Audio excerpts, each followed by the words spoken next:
Welcome into the Spartan Master Series from the Daytona International Speedway. We're back at the birthplace of professional stock car racing with a couple of twists and turns added in. Tonight, more than 30 gladiators take on the high banks and flat twists of the Daytona International Speedway road course for the SSRL Daytona 40.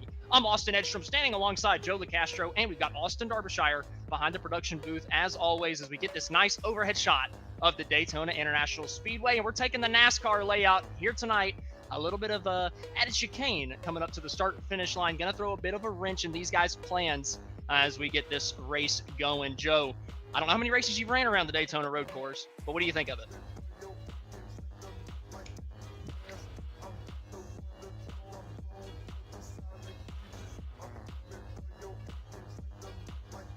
Sounds like we're having some issues with Joe's mic. We're going to get those issues figured out real quick. But nonetheless, the Daytona International Speedway road course, crazy venue, honestly. I think it was actually one of the better road courses that NASCAR went to whenever we went to it for a couple of years. What about you, Joe? Well, I'm hoping that my mic is working out better now. Yep, sounds good. And I'm hoping I'm going to learn a thing or two here. I don't have a lot of experience yet, but I want to see the experience these guys have got being laid down. And here are the championship standings for SSRL's Master Series right now. Why don't we take a look? Yeah, Joseph Kazi up on the top, and man, what a points lead he has got himself here tonight. Looking at about 74 points between him and Justin Levine at the top of the board.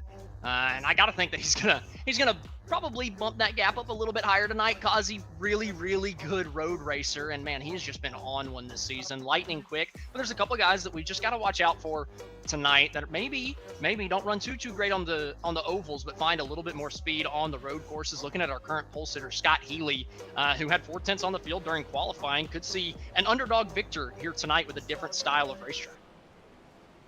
Yep, and that's what I'm looking for. I've changed my pick, but let's talk a little bit about the keys to the race before we get to that. First key for tonight's race, it's all about the exits. You want to prioritize the exit speed, especially when you come back out onto the oval here. That's an opportunity for you. If you can't prioritize that speed, you're going to be leaving a lot on the lane, and the people around you are going to take advantage of that very quickly. Second thing, keep it clean. You don't have any opportunity for a reset here aside from that lap 16 yellow. So if you go off, it's not going to, full course yellow is not going to happen. So keep it clean. Any misses, any off tracks, that's an opportunity to lose a lot of time. And the third key for tonight's race is mo chicanes, mo problems. As some people might know, and as I just learned, there's an extra chicane here, especially when you come out onto the front straight.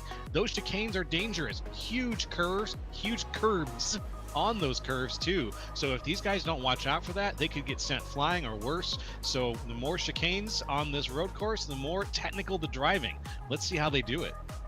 Wow, Jay Weil, that's got to be the most epic pick I've ever heard. He said he's picking the winner. I mean, you can't go wrong with that, right? Jay Wow from the YouTube chat, keeping it real. I don't think you can go wrong with that one. I'm hoping that my pick is, also the winner, but we'll just have to wait and see. But I am going with somebody that has not won yet this year. I'm going with PB Henry. I think it's Peanut Butter Henry time tonight. I love it. I'm for the first time in probably almost 10 races, I'm going to change my pick. Kyle Westwood, you can take a rest. Reese Schaefer tonight put up a great qualifying time, and I'm going to ride that straight to victory. And Austin Derbyshire. Let's see, who did our producer pick? Lo and behold, it is Joseph Kazi, the guy that we honestly think probably has the best shot at winning. But Kazi is very checkers of records, and like you said in that second key, every little misstep is huge here, especially after that stage one break. If you make an error in the first 15 laps, yeah, you've got that one caution flag at lap 16 to at least punch you up with the field to give yourself another chance. But man, if your mistake comes after that lap number 16 caution, after that restart for stage number 2, you are going to be dead in the water and have absolutely no chance at winning this thing. It looks like, Darby, your pick is always the best pick. So says Jay Wow there. Darby actually has a pretty good track record. I mean, surprisingly so. True. Darby has a pretty good track record. I'm just always worried whenever I see a Joseph Kazi pick, just because I just know the checkers of records comes into play big time. And well, I don't know. Last week it worked out for him, right? He won the race over Reese Schaefer, your race pick for this week. I like that. Giving off Reese is coming off his best performance of the season, finishing less than half of a tenth behind Joseph Kazi for that race win at Michigan last week. This week, he's going to try to put himself one spot better on the podium. And, well, he's starting in that second place position on the outside of the front row. It's Scott Healy, though, that takes the pole from the Daytona International Speedway. Lining up on row number 2, Joseph Kazi and Chris Hudson. Moving down to row number 3, PB Henry, my race pick, going up against Johan Seminario on the outside as they funnel down to turn 1. Starting in the 7th place spot is going to be Justin Levine with Kyle Gerlach lining up on his outside. And 8, Charles Van Schack lines up in the 9th place position with Hunter Hughes rounding out the top 10. Moving on to 11th, it's Drew Pearl on the inside, Kyle Westwood on the outside, followed by Chuck Burley and Tom Ringer. Then Evan Ethel on the inside in 15th with Art Nicotera on the outside. Jordan Sailors on the inside in 17th with Todd Parent on the outside. Jake Hickson in 19th. And rounding out the top 20, Mark Sanchez. 21st place is going to be Kalen Mitchell with Kevin Zosiak starting on his outside in 22nd. 23rd place is going to be Sammy Harrell with Jose Medina starting on his outside in 24th. Row number 13 is going to be taken up by Colby Jackson and David Salter with Christoph Hall and Colton Garner right behind them in row number 14. And then lining up in row number 15 tonight is going to be Ed Scherer Jr. and Lou Christian, the race winner from Auto Club Speedway just about a month ago. He's going to be starting back in the last place position tonight. So he's got a lot of work to do as these guys are starting to go through the backstretch chicane, getting ready to get this thing kicked off. Oh, it's always a road course always gets me. Some people love them, some people hate them. I love the variety that it brings to a league. To see a road course get thrown into the mix, you get to see some guys shine who don't normally shine. But we got Joseph Kazi out toward the front. We think he's going to have a strong show. We got Scott Healy and Reese Schaefer up there. That's a rivalry from last week, the Schaefer and Kazi one. So, like you said, there's a good chance to see a pretty good battle going here toward the front, especially when one mistake can change the name of the game very quickly.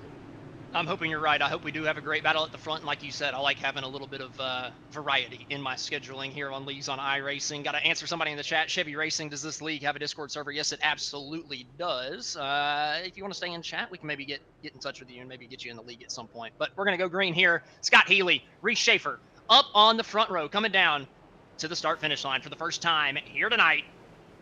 Scott Healy and that number 64 Team Conti Sim Performance Machine is under the green flag, and we are racing from the Daytona International Speedway. Funneling down to the turn 1, Joseph Kazi already going for the race lead. Down into the corner, he outbreaks Healy. Healy started on the pole, Kazi from 3rd, but coming out of turn 1, it's going to be Joseph Kazi in the race lead as Johan spins further back. He gets hit in the left rear tire and goes up against the tire barrier on the outside. Sorry, the big blue steel barrier on the outside. No tires out there, but a couple other guys trying to get back on the racetrack. Looks like that's the 75 who got caught up with Johan. Kyle Gerlach, both those guys starting inside the top 10, now well outside the top 25. And that's what can happen on the first turn of a road course. You get one person to spin, they're going to catch someone else, but you know what? We're still green. Kazi went off the racetrack. Kazi's in the tire barrier on the outside. Joseph Kazi just absolutely threw this thing away in the early go, and I said checkers are wreckers, and now 2 1-sim teammates have wrecked already in the first half lap. That was unfortunate. We just missed it. But yeah, as you saw, he went off, did eat the barrier a little bit. He's back on track now. We'll see if any damage to that car is going to keep him out of... Oh, he's off. This is the replay here. Into the tire barrier. Okay, he bounced off pretty good. So maybe he can, if the car's in good shape, he can stay in one piece. We'll be able to see him back in the top 5 maybe. He's got some left front damage. There's actually some decent left front damage on that car. And, you know, I'm really not worried about the body paneling, whatever. You might lose a little bit of straightaway speed at a place like this. But what I'm really worried about is if that bent the axle in the car, right? If that bent the front axle, bent anything in the tire, that's going to hurt you at a road course big time. So we're going to have to wait and see for Joseph Kazi. I'm looking at his cockpit right now. Steering wheel relatively straight, even coming through this bank corner here through NASCAR 3 and 4 and down to the last chicane. But if I'm Kazi, I'm ever so slightly worried about that damage on the front end as Scott Healy is going to lead lap number 1. Scott Healy in the lead. We've got a brief 2-wide situation just ahead of Joseph Kazi here. Quick replay of that turn 1 situation. Watch everybody stack up a little bit. We're looking for Johan Seminario. Yeah, Johan a little bit further up. I'm not sure if he had contact before that or if he just lost the back end getting back on the throttle. Obviously, cold tires, the worst time to absolutely stomp the gas pedal. You know you're going to have a little bit less grip. I'm not sure if that's what happened to Johan or if he had gotten a tap a little bit earlier. Yeah, it was hard to say. I remember watching it. It looked like he just lost control there for a second, but he's back on now, and everybody else is. If you can keep it running, you gotta keep it driving, and that's the situation right now as Reese Schaefer holds on to the lead with Scott Healy right behind.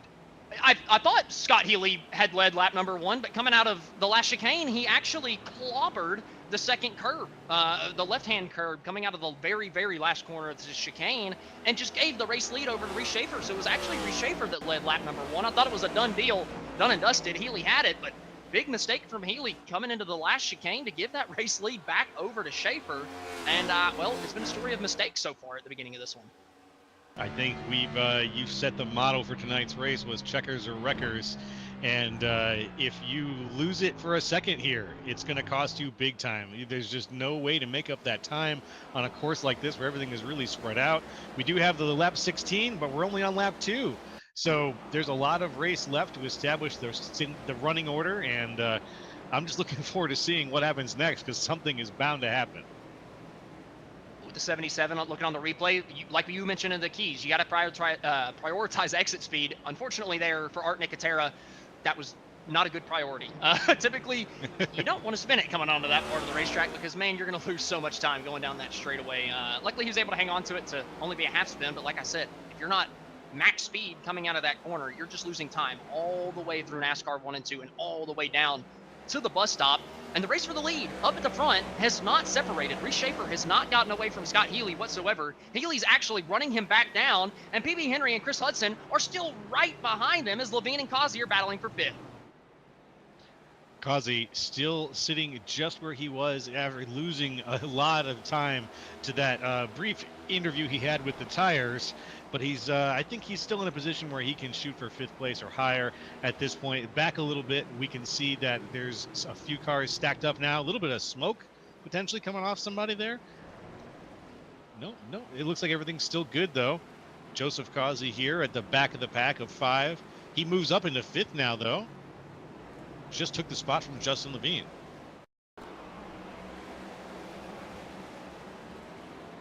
Looking at the replay, Levine coming through the kink and then down into, I believe, turn number 5. Just locks it up just like Causey did on lap 1. I mean, almost the exact same thing, but Justin did a much better job keeping it out of the tire barriers than Causey did on lap 1. That was the smoke I saw. I didn't realize that was coming off of Levine there. As he falls back 1 spot, Reese Schaefer is still up out in front, just about a half second ahead of Healy.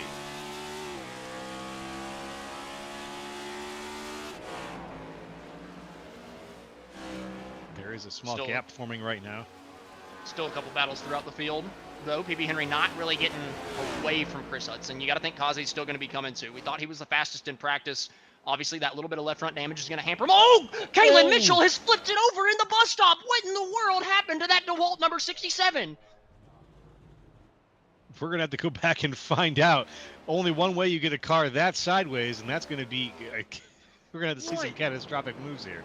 Oh my goodness, what in the world? Kalen Mitchell passing Kyle Gerlach down the straightaway, obviously on the brakes a little bit too late, the back end stepping out. Oh man, just hardened the tire barrier for the left front. That wheel dug into the grass and flipped that thing over just like he was Chris Buescher at the Cook 600 back in 22. Yikes. Yeah, he hit that at about the perfect geometry just to dig that car in. Not the best use of the tires in that situation, obviously, but oof. Ugh. And the roll.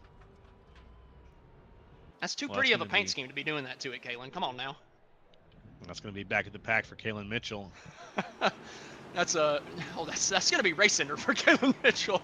Right, race ender, yeah. He might come back out here. But I don't know if he's going to finish any better than 25th. That's a tough break for Kalen, especially going into the Daytona 24 this week. I happen to know of a couple of his teammates that are going to be running with him. One of them being in this booth, one of them talking right now, that is now a little bit nervous that he's his teammate. Don't let this be indicative of any future performances. You know he's good for it. I just got to give him a hard time whenever I can. Either way, the battle for the lead still close between Schaefer and Healy. Healy's just a little tidier, right? Schaefer's got good pace, but every time that I'm watching Healy, he's just a little tidier through these corners, giving himself a little bit better of an opportunity to gain time. Just running ever so slightly quicker than Reese, and just fast enough, coming down, coming out of turn number 4. Later on the brakes is Scott Healy. This is where he made that mistake on lap number 1 to give the lead away. This time, avoiding those curbs as well as possible. Reese got that first one with the right side. Didn't upset his car at all. He hit it pretty good. And that lead is going to stay relatively stable as we come down to turn number 1. But the top 5 all still within a couple of seconds here. I was going to say, with him hitting that curve, he's got to be getting Scott Healy in his head right now, looking in his rearview mirror, thinking, oh, when's PB Henry. Gonna... Oh, off track right there for PB Henry. Back on, though. Can he find a spot for himself? Yes, he's going to block Levine for a second.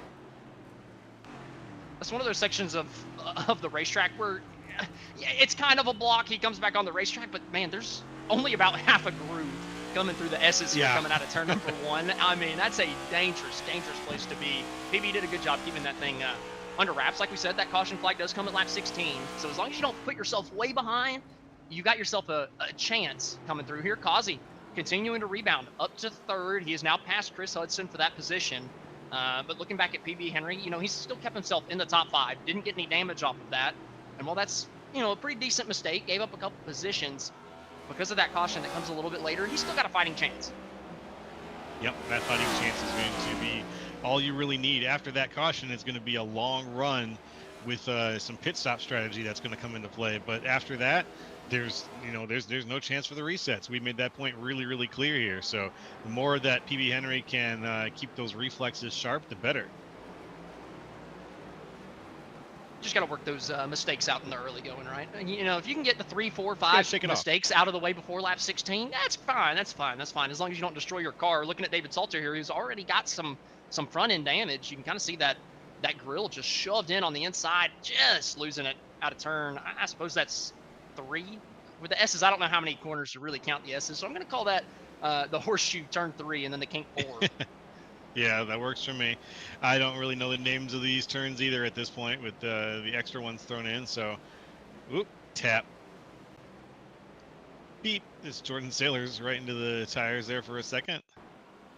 And let's see another one here. Charles Van Schaik. This is Van Schaik. Man, he was in the top 10. Van Schaik, excuse me. Van Schaik was in the top 10 at this. Oh, same thing as Kalen Mitchell. Just, that's still heavy damage. That's going to be a bit of time lost down the straightaways, especially for Van Schaik. The big issue, though, is losing all of this track position and knowing that you're going to have to fix that damage under the pit stop. Like I said, he was running in the top 10, running decent lap times. I believe he was running about 7th or 8th before that incident. After you fix all the damage, man, it's going to take a lot of time and drop you all the way to the back. But somebody that's already pitted, PB Henry, coming in a little bit early, only at the end of lap number 5. PB Henry already down pit road. Well, maybe that was a good strategy there for PB Henry. It seems like it got him out of the top, but it might give him a good position when it's time to race off a pit road. Other people are going to have to be doing their damage and potentially staying a little bit longer. He could be in a good position. Well, and I do believe that we have to pit once under the first stage. That's fair. I'm not 100% certain, but I'm pretty sure with the limited fuel that we have here tonight for the SSRL series, Master Series, we have to pit in the first stage every single week. So I can't imagine it would be any different here tonight. And might as well get your pit stop done early, especially after that little mistake. Just kind of find your rhythm, get back out there. You would hope that he would find some clear racetrack, but you can kind of see he's sitting in the 13th place spot, just past Gerlach. Van Schaik is not too far in front of him. So there's actually not a lot of clean air for PB Henry to work with.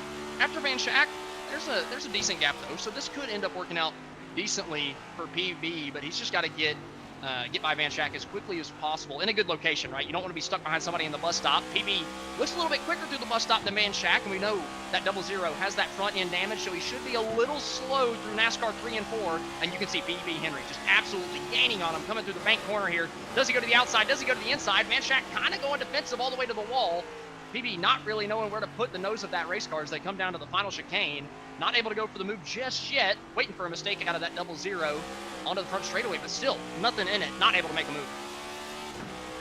Yeah, that move, he's trying to force it right here. Maybe he can get it down to the inside. Goes PB Henry. He's going to make that pass right now. Van Schaik moving back a little bit. Gives him the spot. Can't really fight for it when there's not much track to fight on, and I think that Van Schaik knew that his number was up. Yeah, and Van Schaik, like we said, knows he has damage. He knows PB just came out of the pit lane. Might as well just let him go. Don't fight somebody that you're ultimately not racing. right? I know that Yeah. they're technically racing for position, but PB's had a pit stop. Van Schack hasn't. So might as well let him go, minimize the time loss. Probably a good call from Van Schack, as now he's under pressure from Kyle Gerlach as they head towards the kink of turn 4. And the race for the lead is still relatively close. Schaefer has not gotten away from Healy, but Healy has not really put on the pressure to Schaefer. I've seen him get about 2/10, maybe a tenth and a half behind, but just not quite close enough to really go for any sort of dive. And I think this has got to be part of the long play from Scott Healy. If he ends up getting the podium tonight, we're going to talk to him and see what he's thinking during this early stage, because like we just saw with PB Henry, opportunities can be made. These guys obviously are on the same class. PB Henry was just fresh out of the pits, but opportunities can be made. So I think Scott Healy would have made a move by now. Oh, looks like we had a little bit of action back a little ways. That's David Salter. Yeah, David Salter with another issue. Yeah, this is number 2 for him at least. Same corner too, coming down to turn number 3, the International Horseshoe. A little wide on the exit, just a little bit too much gas. Back in just steps around on him. But ultimately for the 28, I got to think that he's just kind of waiting for that caution, hoping to stay on the lead lap by the time stage number 1's in, so he can get that damage repair and at least give himself an opportunity for stage number 2. But I've also got to point out, Mr. Checkers or Records himself has continued to have a couple offs, a couple issues. Kazi last time by through turn 1, not this lap. I know we're working through turn 3 right now, but the lap before, he went wide in turn 1 again. Locked up that right front tire, just went straight through turn 1. Almost lost another position to Chris Hudson. And ever since he's done that, he hasn't been able to get away from Hudson. And he's wide again entering turn number 5 here, trying to get a later apex, but just could never really find the apex of the corner. So Kazi's still struggling. And I got to think it's that left front damage. I was going to say the left front, when he went off, he really burned up that left front, and he hit hard, and he hit just hard enough. When we see him try to make these turns where that tire would just dig, he does not look confident, and it looks like it's what's costing him right now a lot of that momentum. Now I say it's costing him, he's in 3rd. So it's only costing him so much, but he cannot get Chris Hudson off of his bumper right now, and he cannot catch up with Scott Healy. And we're not really going to be able to know just how much damage there really is on that number 88. Obviously, we've got the visual cue. We can kind of see, but we don't have the feeling behind the wheel. We don't know if this thing has tightened up the car in certain corners, loosened it in others. Typically, you can see that on road courses. You know, you get a little bit of damage. Maybe your lefts start to get tight and your rights start to get loose. And I'm telling you, whenever your lefts and your rights all of a sudden start feeling different, especially so dramatically different after some damage, it just becomes so much more difficult to be consistent and run fast lap after fast lap. And here's Kazi coming down pit road. I'm wondering if he fixes the damage now rather than under caution. We'll see. This is a good time. I'd say this is probably his best time to do it. He can get it done. He can get back out and drive the way he usually drives. He'll be making positions up left and right. So we'll see. It's going to be a matter of just checking in on pit road. A little bit of smoke right there off the 97 of Reese Schaefer as he comes around. Yeah, a little bit of smoke letting Healy catch back up. At the beginning of this lap, Healy was 0.7 of a second behind. It's completely halved through the first couple of corners of this lap. So Reese having a couple errant corners as Kazi's coming out of pit road. And this is something we haven't talked about tonight. Honestly, we could have put it in the keys to the race. Pit road exit. If you pit under green and have to come out of this pit road exit, it is sketchy, especially coming out of turn number 2 right here. You come out of the wrong spot. Oh, as we got the 42 coming around, going out of the bus stop. But if you come out of the wrong spot, somebody's widening up their entry to turn 3, the International Horseshoe, you could just door bank, and all of a sudden you're coming out of pit road, and your front end is now pointed to the fence on the left side. So you got to be a little careful coming out of pit road. Yeah, it's a treacherous, very tight run. You want to get good speed coming out of here. Here we go. Got eyes on Kyle Gerlach as he makes his exit, but it's got its own little chicanes built into it. It's there you go. You come out here. Here's someone if there's someone trying to go wide, you have to have eyes on the side of your head. Thankfully, he was out there by himself. So Gerlach slots in a little bit behind Zosiak. And we're going to do a quick replay to cover with Sammy Harrell. Yeah, this is Sammy Harrell through the bus stop. We mentioned the 42 not too long ago whenever I was talking about the pit road entry. You can just see the back end coming around as he hit that right-hand curb, the first curb on the right side. Does a good job getting it out of the racing groove. Got to give Sammy some credit for that one. Not the best spot to be stopped coming out of the bus stop. Obviously, very, very one groove coming out of there. So good job from the 42 to get out of the way there. Yeah, best you can hope for. I mean, it's that thankfully he was at a part where there was enough track that he could spin it up and out. Some of these areas, you don't get that luxury. Looking at Schaefer, Healy still nose to tail. Hasn't been able to, Healy has not been able to make a move in that number 64 yet, but he's kept it close enough to where we've kept this battle throughout the entirety of stage number 1. And it makes me think we're going to have a good race to the finish by the end, because these two very, very even. And the guy that we thought was going to be great tonight has already taken himself out a couple times. So I'm kind of leaning towards the Healy or Schaefer win at this point. Both these guys have just been consistent, right? There's been mistakes. We've seen Schaefer lock up. We've seen Healy hit the curb of the last chicane, but none of them have been major mistakes, like Kazi running all 4 tires off the track into the tire barriers, like Levine doing the same thing down into the same corner, like PB Henry running off the racetrack down onto turn 1. These two have been the most consistent all night. That's why they're running up at the front right now. 0.8 of a second separate them. But as we work lap number 10 here in the SSRL Daytona 40, we're going to go ahead and take our first commercial break of the racing action. When we come back, we're going to take you to the end of stage number 1.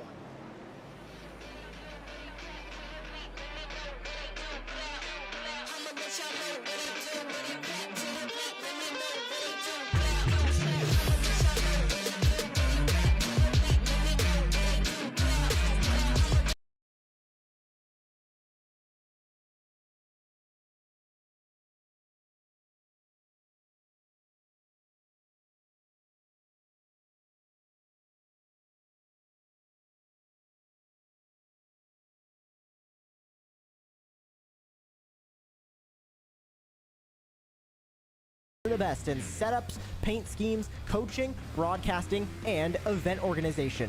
With cars across all 4 license classes, we have what you need to hit the track with confidence. Grab a subscription and save money while going fast at McConeySetupShop.com/subscriptions. And remember, at McConey Setup Shop, there are setups, but your victories.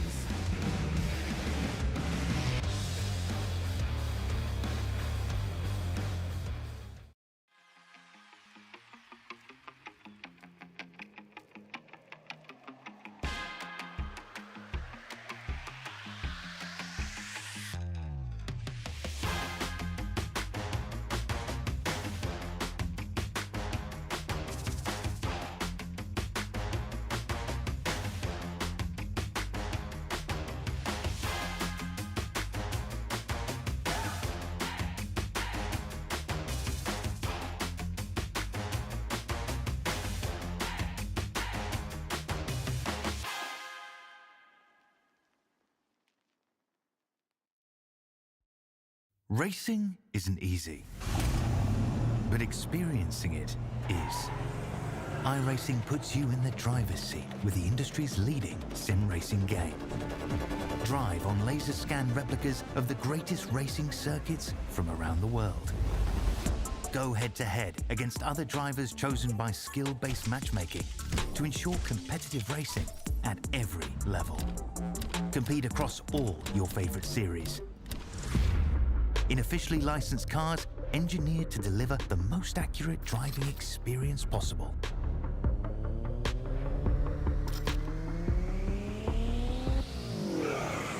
Join a race or host your own with players from across the globe. Race against the computer or in a league with friends. Feel the thrill behind the wheel. Visit iRacing.com.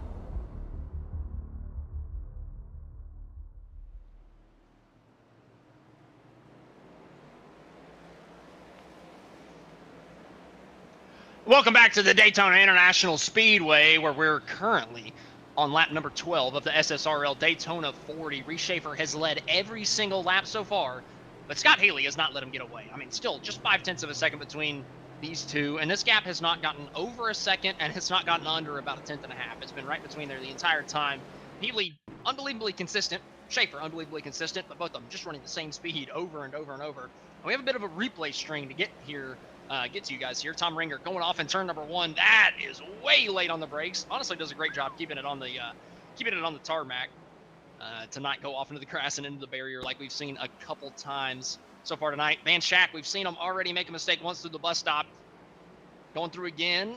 now through the last apex. Oh, just seeing the back end get unsettled as he comes over that curb, and another hit to the front end for the 0-0. Oh, man. Here comes another one. Colby Jackson this time. Tic Tac Mobile loses it a little bit, gets loose, spins coming into that chicane, and bounces off the wall. No barrier there.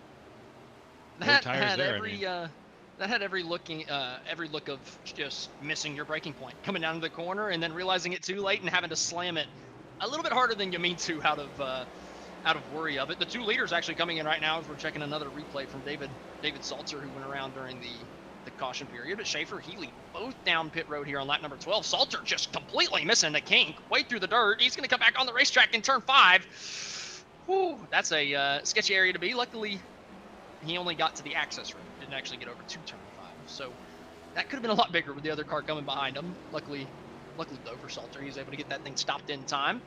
As we keep shuffling through the running order, we're finally getting a different race leader, but it's just because of the green flag pit stops.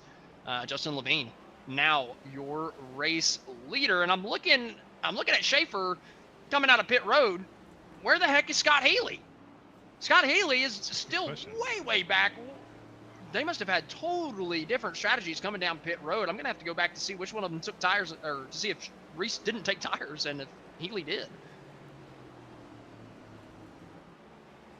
That is not a gap I expected to see. Reese Schaefer with the gas only. Scott Healy with the tires. I think I would rather be Healy in that situation, right? You don't want to take tires under the caution when everybody's bunched up. Oh, Healy though. Healy on the cold tires. Healy going off in turn 5, and that's a huge impact into the tire barriers. Gonna lose them a ton of time and give them damage. Scott Healy, who's been running in second all night long, is taking the tow. Scott Healy puts it back up on the skids. He's out for the night. What a twist of fate. What a reversal of fortune. Guy running second for almost the entire first stage. I was just saying he's in the better spot. I like him on tires with the new with the caution flag coming up, because I would figure Reese would come down and take tires and Scott wouldn't need to do anything. But Scott just threw it away coming down into turn 5. I can't believe what I've just seen. He had been so quick all night, maybe the favorite off of what we've seen so far, and finally a mistake bit him, and Reese Schaefer now is going to cruise to a stage 1 win if Levine has to come down pit road. I was starting to believe. You had me buying into the gospel of Healy there.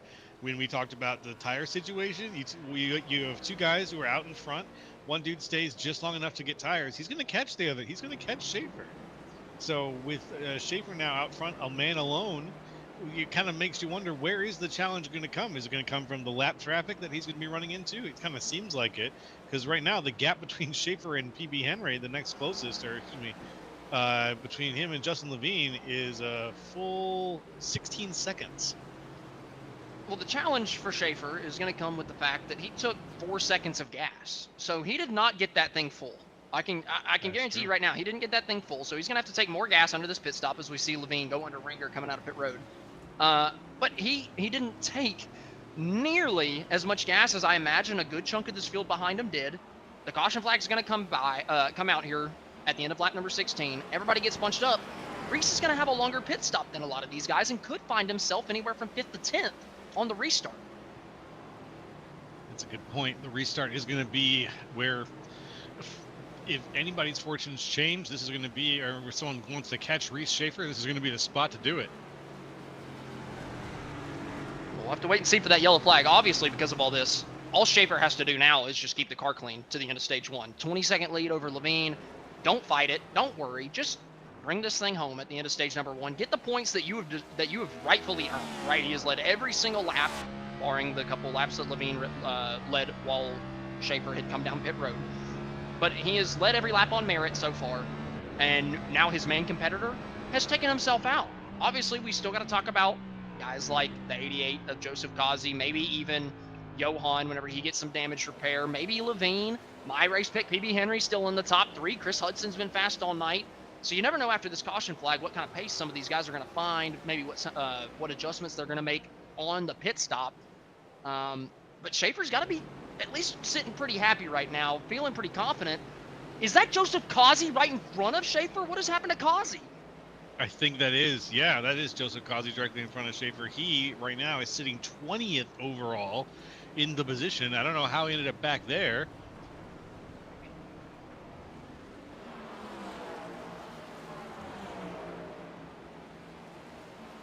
And I'm just getting word there could be a caution for overall incident limit as well.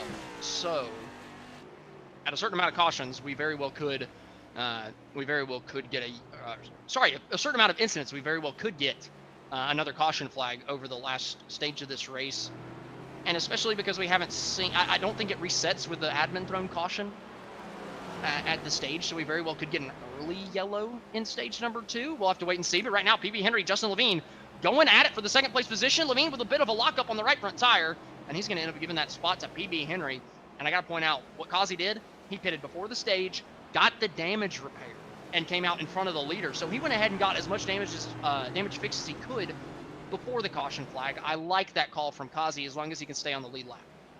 It's good thinking. It does put him back a little ways, but he can make that work. He's down 17 positions right now, but if anybody can turn it around, it's most likely going to be him. We'll see what happens as the race plays out, and we get ready to end stage 1 here pretty soon. Yep, only 2 more laps at the end of at the end of lap number 16. We will be throwing that caution flag, I do believe. Don't believe it'll be at the start of 16. I guess we'll find out here in a couple moments with Reshaper coming across the line to finish 15. The number 97 coming up to the line. Even though we're not throwing the yellow this lap, I don't believe, we're still probably going to see Reshaper win this stage number 1 here tonight for the Daytona International Speedway. And man, what a great stage has been for him as we go back to Colby Jackson and Kyle Gerlach. These guys, both of them have had issues tonight, but they're still fighting for a top 10. And oh my goodness, Joseph Causey just almost got taken out coming out of the S's. Holy cow, Jordan Sailors just about tried to commit murder coming through the S's. We've got to go back and check out a replay of the 55 and 88. Coming through one, way wide. Gets on the curb. Thinks skids left, hits the fence, comes back right, and oh my goodness, that's so close for Causey. I was talking about his strategy, getting the damage fixed. I thought it was a good idea. If he would have gotten taken out by Sailors there, oh my gosh, it was holy cow, he almost took out the 4 coming through there too. Chuck Burley, oh my goodness, that was a butt cheek clincher right there for both Causey and Burley, with Sailors having a bit of an issue. Couple of cars there that almost saw the end of their race at the hands of the 55, or was it at the hands of him there. That was very close. I'm just glad that Chuck really made it through as well. I gotta point out Lou Christian in the chat mentioning his internet's out tonight. Big tough break there for Lou Christian. Guessing he doesn't like the tagline of the Xfinity series, given the fact that he said Xfinity internet is out of my house. So you're saying it's not as, or everything is faster than Xfinity 5G? Is that what you're saying, Lou? Because right now it seems that yeah. The math is against him. Unfortunate for Lou. He's had a good season so far in terms of getting that win. Obviously had a points penalty that happened in the same race. Debatable penalty, but ended up happening for Lou Christian nonetheless. Coming down into turn number 1, the caution flag is finally flown at the end of lap number 16, and it's Reese Schaefer, like we mentioned, coming home to bring home the stage number 1 victory. PB Henry looks like he's going to hang on to the second place spot. Justin Levine in 3rd as the caution flag flies. Chris Hudson in 4th. Jake Hickson in 5th place, coming through the backstretch bus stop. Currently, Hunter Hughes in 6th. Kyle Westwood 7th. Kevin Zosiak in 8th. Drew Prohl 9th. And Kyle Gerlach in 10th. As we see Salter having an issue on the pit exit, and then scaring me a little bit with the pace car. Well, stage 1 shaped up to be the Reese Schaefer show. He commanded that victory in the early stage. He was in a interesting battle with the late great Scott Healy in this case, who is not of this race right now.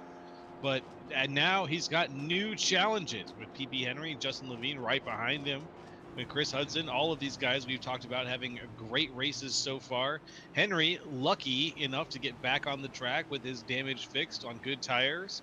So a few of these guys have got something to prove to bring up to Reese Schaefer, and when we get things stacked up, we'll be able to see how well Schaefer can hold them off. Calling somebody that has wrecked out of a race the late great is hilarious. I love that, Joe. That's I was trying to be respectful. I don't. Well, I mean, you're basically saying he died. Well, it was figurative. It was figurative. I'm just messing with you. I had to say it. I had to say it. But all nonetheless, no, I love it. I love it. Nonetheless, because of the caution flag flying and there's no action on the racetrack other than people trying to catch up to the field, we're going to go ahead and take another step back. Whenever we come back, we're going to go live with stage number 2. Stay with us.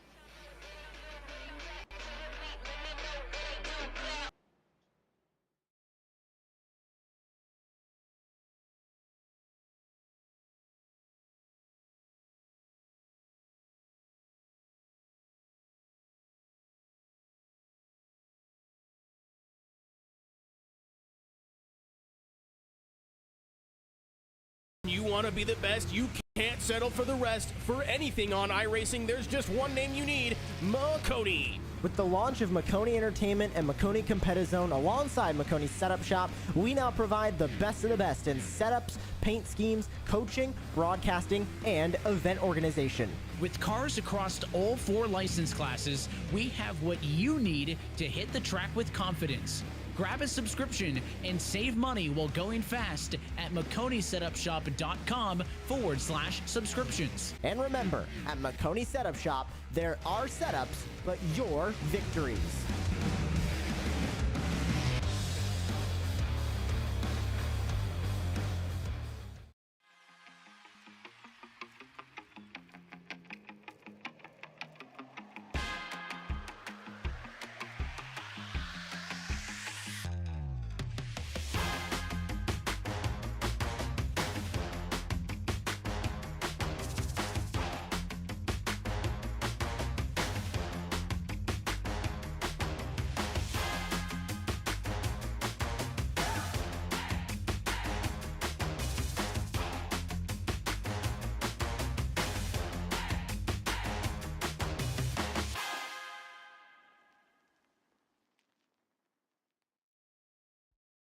Racing isn't easy, but experiencing it is. iRacing puts you in the driver's seat with the industry's leading sim racing game. Drive on laser scan replicas of the greatest racing circuits from around the world. Go head-to-head against other drivers chosen by skill-based matchmaking to ensure competitive racing at every level. Compete across all your favorite series. In officially licensed cars, engineered to deliver the most accurate driving experience possible.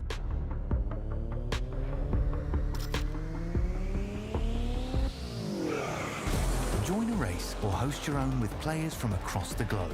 Race against the computer or in a league with friends. Feel the thrill behind the wheel. Visit iRacing.com.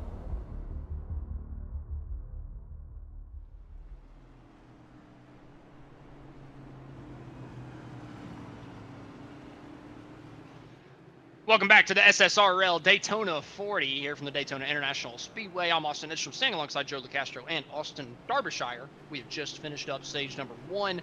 The pit stops have already happened at the end of the stage, and surprisingly, Reese Schaefer's still in the lead. He had a big enough gap to where he had about a 3-second gap coming down pit road because of all the lap cars in between him and second. So he actually had plenty of a gap in between him and Chris Hudson to still come out in the race lead after taking the gas that he needed. So Reese Schaefer is going to remain your race leader after stage 1. And I was talking about his main competitors that I feel like really could give him a run for his money. At this point, I would think PB Henry, Joseph Causey. PB Henry's in 4th. Very well could put himself in a position to challenge Schaefer. But Causey's still back in like 17th. Just now catching the end of the field. I mean, it is just not gone right for Causey or Johan as we see both of those teammates rejoining the back of the field right here. Outside of the top 10, sorry, they've actually cycled up to 12th and 13th after the pit stops, but still so far back that unless they get another yellow, I don't think Causey can make up that ground on Reese. I think Reese, Hudson, Medina, Henry, Levine have all been running fast enough to where Causey might be a little bit too far back, and we've seen so many mistakes out of Kazi so far tonight, I imagine those might not be done either. Kazi's had the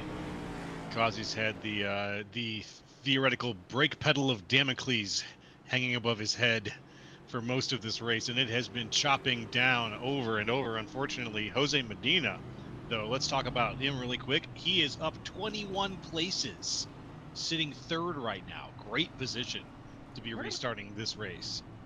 Well, Jose stayed out at the end of the stage. I'm wondering.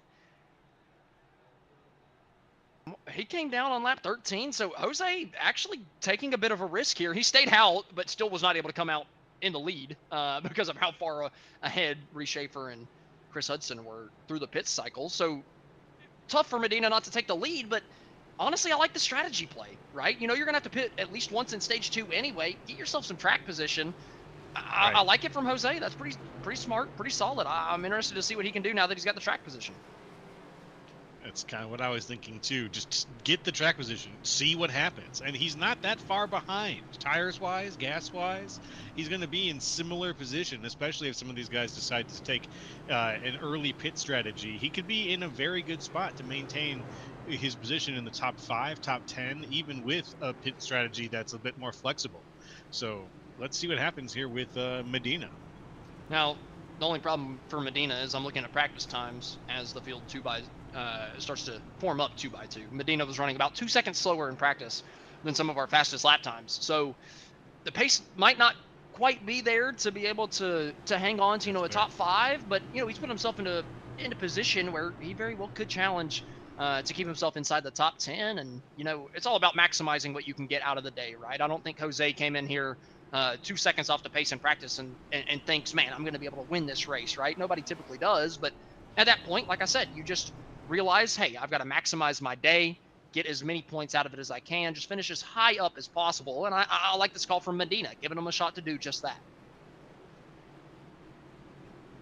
And so with him up there running with the big dogs, with the faster guys who are setting down times that are going to keep him honest, Jose Medina gets ready to come around as we get ready to get this thing started. I think we've just got the back chicane and then the front chicane, right? We're almost, well, and the very long straightaways in between. So it's still very long straightaways in between, right? These caution laps are 3 minutes and 40 seconds, so it does take a little bit of time to get around this place. But once you get going, it doesn't take too long. Yeah, I'm just chomping at the bit. I want to see this stage 2 play out. I'm in the same boat. I'm interested to see if anybody can actually challenge Reese here. Like I said, I think PB's got some speed. Chris Hudson has kind of surprised me tonight. I think Hudson's been quick this year, but I didn't realize that he had pretty decent road course pace. He's been up in the top 5 most of the day before the pit stops at the end of stage 1. So I'm interested to see what Hudson can do on this restart. Can he put it around the outside of Schaefer, get himself in that clean air? We all know how hard it is to pass in a next gen at a one-lane racetrack, and well, every road course just about is a one-lane racetrack. So it's a little bit harder to pass in the next gen at road courses than any other NASCAR car. So if you can get that lead on the restart, as long as you don't make a mistake afterwards, like we saw Kazi do on lap 1, you may never give it up, right? We saw Healy maybe be a little bit quicker than Schaefer at times through that last stint, but he just couldn't get to the back bumper. There's a lot of dirty air that you got to contend with. And in this case, we do see everybody lining up. The dirty air to contend with will be only there for a moment, because they're going to be in the middle of it as soon as they get off the jump here. We'll see who's ready for the first turn. Coming back up to the front straightaway chicane, looking at our first restart of the night as we get ready to start stage number 2. Reese Schaefer, who's led just about this entire thing, is going to be bringing us back down to the green flag. Chris Hudson, Jose Medina, PB Henry, Justin Levine, Jake Hickson. That's your first 3 rows. Will it be one of them, or will it be somebody a little bit further back that will come through the field to win this thing? Stage number 2 is underway, and Medina already on the apron, letting people go before the start finish.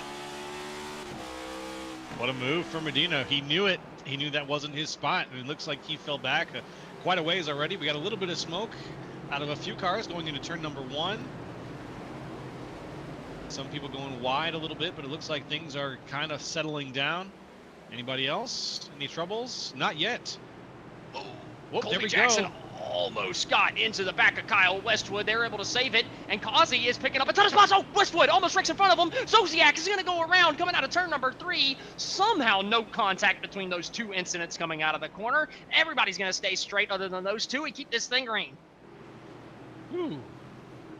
Yeah, somehow keeping them out of that situation. There was just enough trouble there that I thought maybe we might even see our first yellow on the road course, but not enough. Everybody was able to get off the track. Oh, we're getting a little bit of information from the chat here. Chad Kibbe mentioned that Chris races road IRL. So interesting. That's a little bit of information I didn't know about Hudson. So heck yeah, Chris Hudson. That's pretty dang cool. I'm jealous. I'm very jealous. That's badass. Okay. And now it looks like cloud cover has taken over Daytona as we come down through the straight here. A gap is now forming a bit between. Oh, Reese Schaefer! Reese Schaefer in the bus stop has just spun it out. He's into the outside wall. Reese Schaefer with a perfect race going has just completely thrown it away. Oh, how the mighty have fallen. Oh my goodness. What in the world? Reese Schaefer just... And I was just saying he was just getting a good gap going between him and PB Henry, but nope, that gap was ill-fated. Oh man, the 97 had ran such a perfect race. Now on the fringes of the top 10, and with so many cars to go through to get him back up there, he just lost it on the first turn in. Late on the brakes, maybe a little too heavy on him. Not the heaviest contact you've seen with the outside wall, but it's the time that he lost 7 seconds off the race lead, and there's a decent bit of damage on that left front. I'm getting another look at it. It doesn't look too pretty. Oh man. Here's that replay again from his point of view. He eats that curb and he's just not able to correct, hold on to it, taps the wall. You could tell as soon as he turned in, just a little late on the brakes, right? Where just after the restart, your tires are a little cold. Maybe you're just not quite up to the same level that you're at during that first stage, right? The same level of consistency. It's not quite there. You hadn't built it back up after the restart. And you could just tell a little late on the brakes. And as soon as he turned that wheel, the right rear tire just gave way. It was just kind of skating through the entry of that corner the entire way. And he just was never able to regain control of that thing. As we're going to get another replay here of Sammy Harrell going through the bus stop as well. Flip the grass on the inside a little bit there, and then the second curb. Him and Van Schack synchronized spinning coming off of the bus stop. Oh, yep. Oh, and a little bit of a check, just making sure he's okay. Make sure that Just we're not throwing up another, making sure we don't have another Leighton Great driver in the field here tonight. Oh, Johan with another incident. Oh my goodness! Just after these restarts, it just seems like the rear end tires just take a couple laps to really kind of get under you for the heat to build back up for you to be able to do the same, use the same power, same braking power coming into these corners as you were during that first stint. And I mean, this is throwing this race on its head, right? We kind of counted out Kazi. He's come back up to 4th, only 3 seconds off the lead. PB Henry, all of a sudden in the race lead after Reese Schaefer has just gifted it to him. Chris Hudson, totally not out of this thing, only 4/10 off of PB Henry. And now Levine, who, I'm going to tell you right now, I know Levine pretty daggum well. He's not a road course guy. He's daggum good on the ovals, but he's not a road course guy. Now he's got a shot at winning this thing. Well, the goddess of good fortune has definitely been spinning the wheel, and we've seen it land on a few people tonight in ways they did not expect.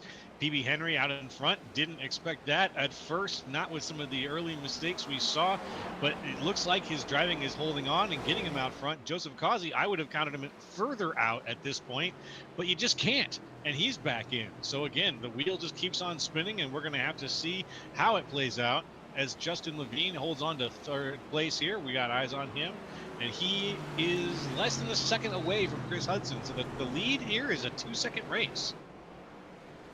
Oh my goodness. We've got 4 cars that all have a shot to win this thing. I honestly, coming to the road course races, sometimes you get a little worried that we're going to be so spread out that there's just not going to be a battle up at the front.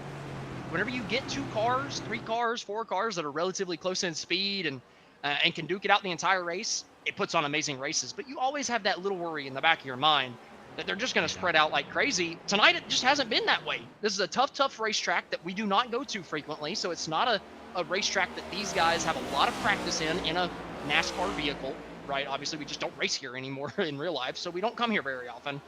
And it's proven to be unbelievably difficult for everybody in the field, even the guys that, either win every week or finish in the top 5 every week. We've seen Kazi off the racetrack 3 or 4 times. PB Henry just missed the apex through that chicane, going to give Chris Hudson a chance to catch up some time here, coming back on the front straightaway. I mean, just every single corner, there's somebody different that is, known to be very, very good in this series, making an error, making a mental mistake, and costing themselves time as we've got a side-by-side battle coming down to turn number 1. Levine trying to go the long way around. No, he's going to go for the cutback coming out of the corner, but it's not going to be enough for the driver of the number 1 to make a move. And this battle for second is really, really heating up. Kazi has now climbed to the back bumper of both these guys. A little bit later on the brakes for Kazi, almost into the back bumper of his teammate with a little bit of tire smoke. Yeah, we see that smoke. Kazi really wants to keep this pace up. He really wants to stay with Levine. Levine has been looking for that spot from Chris Hudson. There's not a lot of opportunities where they are right now to make that pass, but on some of these wider turns, it feels like he's going to try a little bit more tire smoke again, just trying to stay out of the bumper of Chris Hudson, but he needs the spot to pass, and he's looking for it. I think maybe the next time we get out to the oval, he's going to try to take that spot. And you see these guys locking up corner after corner in the heavier braking zones, and that's because it's just so hard to actually get the momentum on somebody, right? These Cup cars don't have as much horsepower as they used to, so you're not gaining a ton of speed coming out of these corners. There's not a lot of room to make mistakes. Or there's so much room for forgiveness that you just don't make a lot of mistakes on the gas, I suppose is a better way to put that. Now, we've seen a good handful tonight, but whenever you're all racing for the lead, you just don't expect somebody to lose a whole lot of rear end traction coming out of these corners with how the horsepower has dwindled in the Cup cars. So you just can't gain a whole lot of speed. You cannot get that overcut out of these corners, or that overspeed coming out of the corners, excuse me, that you used to be able to get. And it makes the passes even more difficult, but it makes side-by-side racing sometimes even more exciting as we've got another side-by-side battle for second. Levine trying to go the long way around the first chicane, but no, a little bit of hip contact, maybe some neck code, and instead of Levine going from 3rd to 2nd, he's going to go from 3rd to 4th. Kazi now holding on to 3rd. It looks like Reese Schaefer has actually bounced back up to 6th place. We have chat pointing out that we don't want to count him out yet completely. Eyes on Reese Schaefer here. He's making a move right now. Trying to make the move past the 44 of Hunter Hughes. Can he do it? He does it. Takes it away from Hunter Hughes. Reese Schaefer into 5th. That's huge for Reese. That's huge, right? He's got so much clean track in front of him. This is where he's got to lay down the absolute best lap times of his entire race at this point, right? We've got 17 laps to go. He is 8 seconds off the race lead, but he's got 5 seconds of clean air. He's going to need PB Henry, Chris Hudson, and Kazi to start racing each other pretty heavily, and we're going to need to see the best laps out of Reese Schaefer that we've ever seen for him to have a chance at this thing again. But man, if he gets it done, it'll be the best comeback drive that I've seen in the Spartans Master Series. Yeah, I think so. Eyes are going to be on this situation here with Reese Schaefer as the situation up front still holds on. PB Henry still holds on to the situation up front. Chris Hudson, Joseph Kazi a little bit ways behind now as the front stretches out a little bit. Now a slight gap forming between the top 3. What a drive PB Henry's Kazi kicked it tonight. right here. I mean, this last lap and a half, PB Henry has just walked away from 2nd and 3rd. He's been driving some of the best laps of his night so far, I've got to say. And he's very consistent last 3 Hudson. laps. The last 3 laps, he's got a 54.1, a 54.4, and a 54.4. I mean, unbelievably consistent for a road course of this length in a Cup car. That's incredible from PB Henry, and it's why he's built this gap out of nowhere on Chris Hudson. A little wide there through that chicane. Oh, no, I jinxed him. Oh, PB no. Henry. PB Henry's lost it in the last chicane. Oh, he almost backed it up in front of the field. Oh, my goodness. Wow. 3 cars go by. Reese Schaefer's going to go by as well. What in the world is going on? What are we doing from the race lead, guys? This is unbelievable. I was just talking about his consistency, and then he's facing backwards. Now that is some racecraft right there. I don't think I've ever seen that. You put the car sideways, you throw it into reverse. Oh my goodness. We'll see what happens here. He comes down through the chicanes like a bat out of hell. Just hot right there onto the curb. Can't quite hold on to it. Immediately throws it into reverse. Almost takes out 3 cars. Unreal. Wow. Unreal. I mean, I just can't believe nobody wants to win this race. You're right. Yeah, you get out front, it gets handed to you, and you throw it away.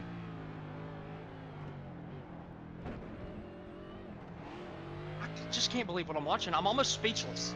Like, I almost don't want to ever look away from the battle for the lead at this point. Right? Because I'm just so worried the guy in the lead is just going to forget how to drive for a corner. I mean, it's happened 4 times tonight. Scott Healy, I guess he wasn't in the lead, but man, he's battling for the lead. Reese Schaefer, Chris Hudson, sorry, not Chris Hudson, PB Henry, Joseph Causey on lap number 1. I mean, it's just happened over and over and over again. And somehow, one of those guys is still in the top 2. Another one is still in the top 4 with a chance to run down the leaders. I mean, it's been honestly a super eventful Daytona International Speedway road course race. This has been incredible.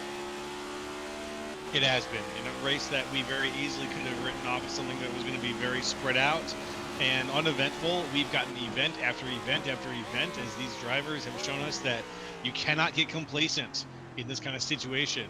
Right now, speaking of that, Causey trying to stay tight behind Chris Hudson. Maybe he's got the exit speed here. Look at that run from Causey down the front straightaway, across the line, and down into turn number 1. He's going to outbrake Chris Hudson down into the corner. Can Hudson do the over-under? Can he get anything coming out of turn number 1? The 88 back through to the lead. He hasn't sniffed the lead since he went off in turn number 1 on lap number 1, but Joseph Causey has gotten himself back up to the front. Chris Hudson does not like that. He's still signaling a little bit that he's looking for position. Oh, we've got Drew Prohl sideways in the chicane. He's back on the field, though. Let's see what happened.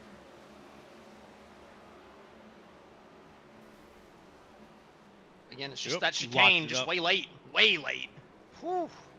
Yeah, lost his braking zone, locked it up really bad.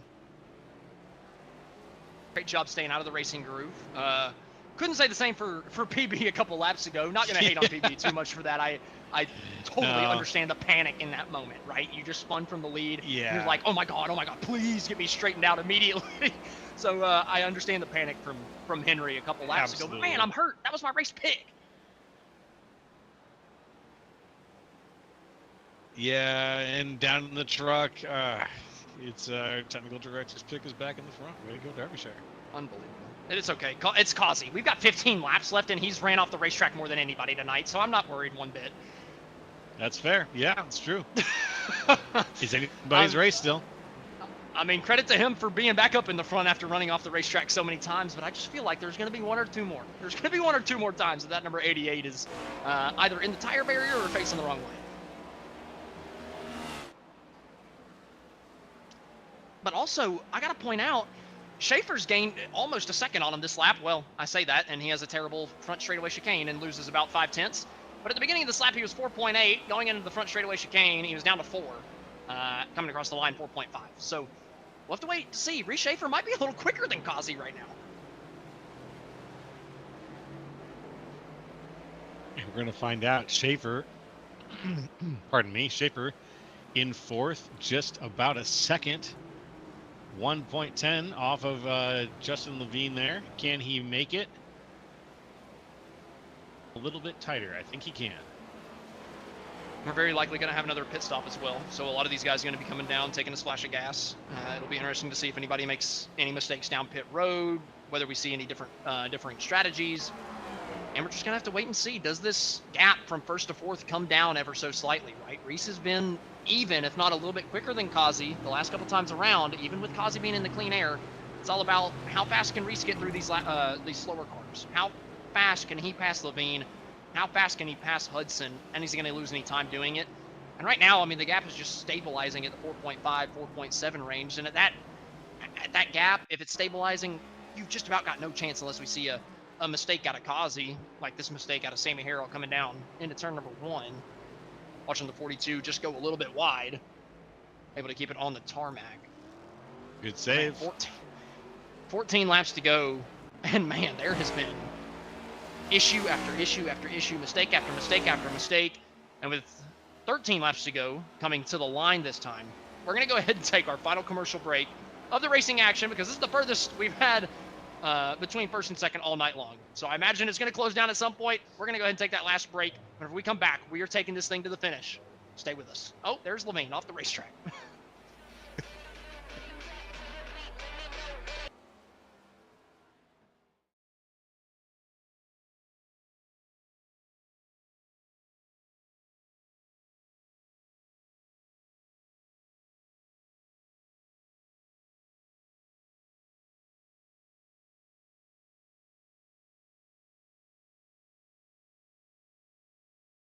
best, you can't settle for the rest. For anything on iRacing, there's just one name you need, Makoni. With the launch of Makoni Entertainment and Makoni Competizone alongside Makoni Setup Shop, we now provide the best of the best in setups, paint schemes, coaching, broadcasting, and event organization. With cars across all 4 license classes, we have what you need to hit the track with confidence.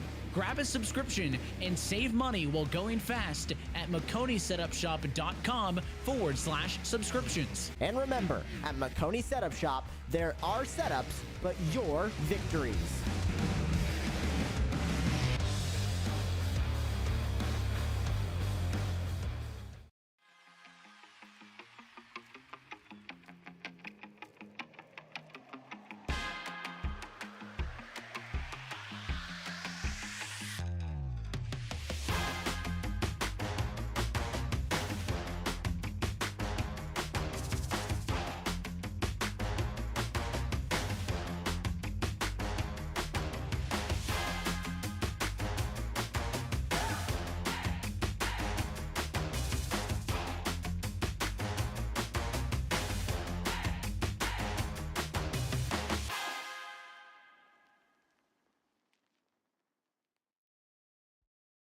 Racing isn't easy, but experiencing it is. iRacing puts you in the driver's seat with the industry's leading sim racing game. Drive on laser scan replicas of the greatest racing circuits from around the world. Go head-to-head against other drivers chosen by skill-based matchmaking to ensure competitive racing at every level. Compete across all your favorite series. In officially licensed cars, engineered to deliver the most accurate driving experience possible.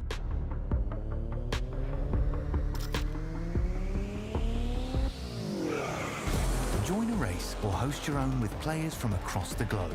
Race against the computer or in a league with friends. Feel the thrill behind the wheel. Visit iRacing.com.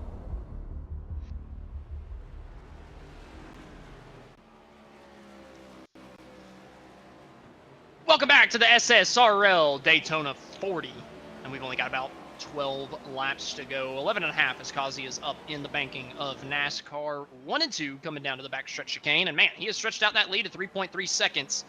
So it's looking good for Kazi. This is the biggest lead we've seen all night long, except for during green flag pit stops. So great showing from Kazi so far in the second stage, but from what we've seen in the first stage, I still just would not count this one over. Even with this big lead, I know Kazi too well. I've watched too many of his races this season in the SSRL series to know that this race is not over yet, as long as it's Kazi that is leading it.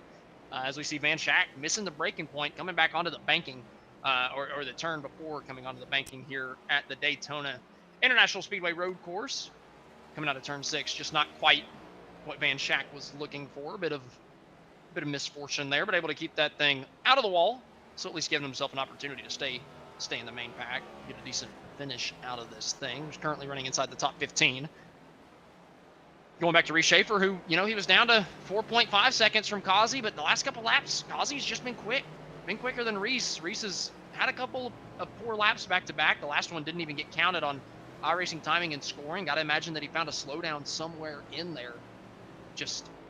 It just has completely gone south for Reese Schaefer. I thought for sure he was the man to beat starting stage number 2, and we've seen 2 people that we thought were the man to beat in stage 2 take themselves out of it, basically beat themselves. Yeah, you play yourself sometimes in a course like this, and that has been how we've seen the strongest players in tonight's race fall. Hasn't really been from contact with anybody else, has just been from overdriving the course. Do we see it again? 11 laps to go. Kazi being your leader.